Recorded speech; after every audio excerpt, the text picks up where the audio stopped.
রাজ্যের ভোটার তালিকার বিশেষ নিবিড় সংশোধন প্রক্রিয়ায় গুরুত্বপূর্ণ অগ্রগতি হল।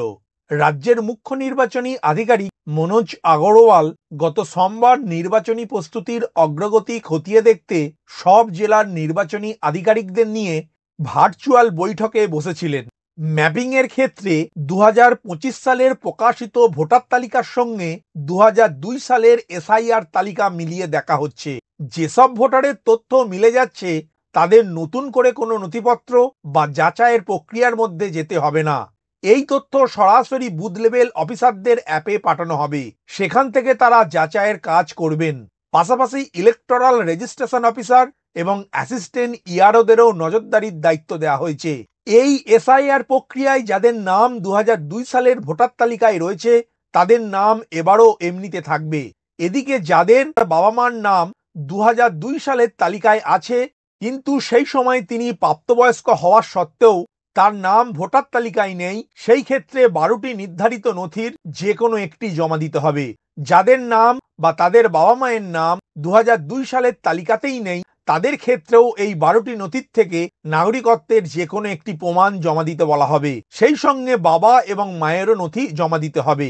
এখনো পর্যন্ত ভোটার তালিকা ম্যাপিং হয়েছে ঝাড়গ্রামে 51.36%, পশ্চিম মেদিনীপুরে 62.94%, কালিম্পংয়ে 65.27%, আলিপুরদুয়ারে 53.73%, পুরুলিয়া জেলায় 61.29%, উত্তর কলকাতায় 55.35% এবং মালদাহে 54.94%। এই অবস্থায় দাঁড়িয়ে এবার নির্বাচন কমিশন স্পষ্টভাবে জানিয়ে দিয়েছে যে এই 5 ক্যাটাগরির ভোটার কার্ড যাদের কাছে রয়েছে তাদের নাম কিন্তু বাদ যাওয়ার সম্ভাবনা রয়েছে এবং কিছু কিছু ক্যাটাগরির ভোটার কার্ড থাকলে পরবর্তীতে নাম বাদ যাবে না। আজকের এই আপডেটের ভিডিওর মাধ্যমে কোন কোন ক্যাটাগরির ভোটার কার্ড আপনার কাছে থাকলে আপনাদের নাম বাদ যাবে সেই বিষয়ে বিস্তারিত জানাবো। নমস্কার বন্ধু, আপনাদের সাথে আমি অনিমেষ। আপনারা এখন দেখছেন কুন্ডু টেলিকম ইউটিউব চ্যানেল। চলুন শুরু করা যাক আজকের আপডেটটি। ভোটার তালিকার ম্যাপিং এবং ম্যাচিং কাজ করতে গিয়ে বড় ধরনের অসঙ্গতি ধরা পড়েছে পশ্চিমবঙ্গে। 2002 সালের ভোটার তালিকার সঙ্গে বর্তমান অর্থাৎ 2025 সালের ভোটার তালিকার তথ্যে বিস্তর ফারাক নজরে এসেছে এই 7টি জেলায় এসআইআর প্রক্রিয়া শেষ হওয়ার পরই। সম্প্রতি নির্বাচন কমিশনের কর্তারা বাংলার জেলা শাসকদের সঙ্গে বৈঠকে 15ই অক্টোবরের মধ্যে ভোটার তালিকার ম্যাপিং এবং ম্যাচিং প্রক্রিয়া সম্পূর্ণ করার নির্দেশ দিয়েছিলেন। এই ম্যাপিং প্রক্রিয়ায় মূলত 2002 সালের ভোটার তালিকার ডেটার সঙ্গে 2025 সালের ভোটার তালিকা মিলিয়ে সংযোগ স্থাপন করা হচ্ছে। 7টি জেলায় এই কাজ শেষ হওয়ার পর দেখা গিয়েছে গড়ে 50% নামই সফলভাবে মেলেনি, বাকি তথ্যগুলিতেও অসঙ্গতি রয়ে গিয়েছে। যদিও সরকারি সূত্রের খবর এই অমিল মানেই ভোটার তালিকা থেকে নাম বাদ যাওয়া নয়। কমিশনের মতে 2002 সালের শেষ ইন্টেনসিভ রিভিশনের সময় অনেকে অনুপস্থিত থাকায় বা পরিযায়ী শ্রমিকদের নাম থেকে যাওয়ায় এই অসঙ্গতি দেখা দিতে পারে। পুরানো তালিকায় নাম না থাকা সত্ত্বেও নতুন ভোটার এবং তাদের পরিবারের নথি সঠিক থাকলে এবারের এসআইআর তালিকাতেও তাদের নাম যুক্ত হবে। তাই এখনই ভয়ের কোনো কারণ নেই। মূলত ভোটার তালিকা থেকে আপনার নাম বাদ যাওয়ার প্রধানত 7টি কারণ রয়েছে। প্রথমত, ঠিকানা পরিবর্তনের কারণে। যখন কোনো ব্যক্তি এক বিধানসভা এলাকা থেকে অন্য বিধানসভা এলাকায় স্থায়ীভাবে স্থানান্তরিত হন এবং নতুন ঠিকানায় ভোটার আইডি কার্ড তৈরি করেন তখন পুরান ঠিকানার তালিকা থেকে নাম কেটে দেওয়া হয়। যেমন আপনি আলিপুরদুয়ার থেকে উত্তর দিনাজপুর জেলায় স্থানান্তরিত হয়েছেন এবং ওই জেলায় আপনার ভোটার কার্ডও আপডেট করেছেন, তাহলে আলিপুরদুয়ার জেলার ভোটার তালিকা থেকে আপনার নাম বাদ দেওয়া হবে। দ্বিতীয়ত, কোনো ভোটারের মৃত্যু হলে।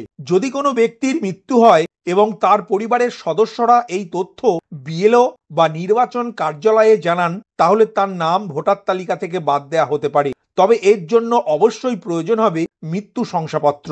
তৃতীয়ত, দীর্ঘদিন ধরে ভোট না দিলে। যদি কোনো ভোটার বহু বছর ধরে ক্রমাগত ভোট না দেন এবং তার কোনো কার্যকলাপ নথিভুক্ত না থাকে তাহলে তার নাম নিষ্ক্রিয় অর্থাৎ ইনঅ্যাক্টিভ ধরে নিয়ে নাম বাদ যেতে পারে। নির্বাচন কমিশন তার এন্ট্রি যাচাই করে, যদি সেই ব্যক্তি এলাকায় না পাওয়া যায় তাহলে তার নাম বাদ দেওয়া হয়। তবে এই প্রক্রিয়া অত্যন্ত সতর্কতার সাথে এবং আপনাকে একটি নোটিশ ধরানোর পরই আপনার নাম বাদ যাবে। চতুর্থত, ভুল তথ্য পেলে। যদি কোনো ভোটারের এন্ট্রিতে দেয়া তথ্য ভুল বা ভুয়ো প্রমাণিত হয়, যেমন ভুল বয়স বা ভুল ঠিকানা বা নকল নথি, তাহলে তদন্তের পর নির্বাচন কমিশন আপনার নাম বাদ দিতে পারে। কখনো কখনো আধার বা ঠিকানা বা অন্যান্য নথিতে ভুল বা পরিবর্তনের কারণে বিভিন্ন প্রযুক্তিগত কারণে ভোটারের নাম ভোটার তালিকা থেকে বাদ যেতে পারে। পঞ্চমত, এনআইআর হয়ে গেলে। যদি কোনো ভোটার স্বেচ্ছায় নাম বাদ দেওয়ার জন্য ফর্ম 7 পূরণ করেন, তাহলে তার নাম ভোটার তালিকা থেকে বাদ দেওয়া হয়। কখনো কখনো স্বয়ং ভোটারও এই অনুরোধ করেন যে তার নাম ভোটার তালিকা থেকে বাদ দেওয়া হোক। যেমন কোনো ভোটার যদি বিদেশে স্থায়ীভাবে বসবাস করেন, তাহলে তিনি স্বেচ্ছায় তার নাম ভারতের ভোটার তালিকা থেকে বাদ দিতে পারেন। ষষ্ঠত, ডুপ্লিকেট এন্ট্রি বা ডবল এন্ট্রি। যদি কোনো ব্যক্তি একই বিধানসভার 2টি পার্টে অথবা 2 বিধানসভায় নিজের নাম নথিভুক্ত করে রাখেন, তাহলে তদন্তের পর তার একটি জায়গা থেকে নাম বাদ দেওয়া হতে পারে। কখনো কখনো প্রযুক্তিগত কারণে বা ভুলবশত একই ব্যক্তির নাম দুবার ভোটার তালিকায় নথিভুক্ত হয়ে যায়। এই ক্ষেত্রে ভোটারের নিজেরই উচিত তিনি যে পার্টে বসবাস করেন সেই পার্টের ভোটার তালিকায় নিজের নাম রেখে অপর পার্টে বা অন্য বিধানসভার যে পার্টে তার নাম রয়েছে সেই নাম বাদ দেওয়ার অনুরোধ জানানো। সপ্তমত, সংশোধনের সময় বিএলওর কাছে হাজিরা না দেয়া। প্রতি বছর বা নির্বাচনের আগে আপনার এলাকায় ভোটার তালিকা পুনর্বীক্ষণ অর্থাৎ রিভিশন হয়। তাতে যদি কোনো ব্যক্তি সময় মতো ফর্ম 6A, 7 বা 8 পূরণ করেন, তার সমস্ত তথ্য আপডেট না করেন বা বিএলওর সামনে অনুপস্থিত থাকেন, তাহলেও তার নাম ভোটার তালিকা থেকে বাদ যেতে পারে। আপনার নাম ভোটার তালিকা থেকে বাদ গেলে কিভাবে যুক্ত করবেন? যদি আপনার নাম ভোটার তালিকা থেকে বাদ পড়ে গেছে বলে মনে হয়, তাহলে আপনি নির্বাচন কমিশনের ওয়েবসাইট বা স্থানীয় নির্বাচনী কার্যালয়ে গিয়ে ফর্ম 6 পূরণ করে নিজের নাম ভোটার তালিকায় পুনরায় নিবন্ধন করতে পারেন। ভোটার তালিকায় নাম থাকা গণতন্ত্রে অংশগ্রহণের প্রথম ধাপ। সময়ে সময়ে ভোটার তালিকা পরীক্ষা করবেন এবং যদি নাম অনুপস্থিত থাকে, তাহলে সঠিক প্রক্রিয়া অনুসরণ করে নিজের নাম আবার যুক্ত করবেন। তো বন্ধুরা, আশা করছি আজকের এই আপডেটের ভিডিওর মাধ্যমে আপনাদেরকে বোঝাতে পারলাম এসআইআর প্রক্রিয়ায় কোন কোন ভোটারের নাম বাদ যেতে পারে বা কি কারণে আপনাদের নাম ভোটার তালিকায় নাও থাকতে পারে। ভিডিওটি প্রথম থেকে শেষ পর্যন্ত দেখার জন্য ধন্যবাদ। এই ইনফরমেটিভ আজকের আপডেটটি আপনার বন্ধু ও পরিচিতদের জানাতে বেশি বেশি করে শেয়ার করবেন, আর অবশ্যই কমেন্ট করবেন ভিডিও সম্বন্ধে আপনার কোনো ডাউট বা জিজ্ঞাসা থাকলে, এবং আপনার কোনো মতামত জানাবেন। ভালো থাকবেন, সুস্থ থাকবেন।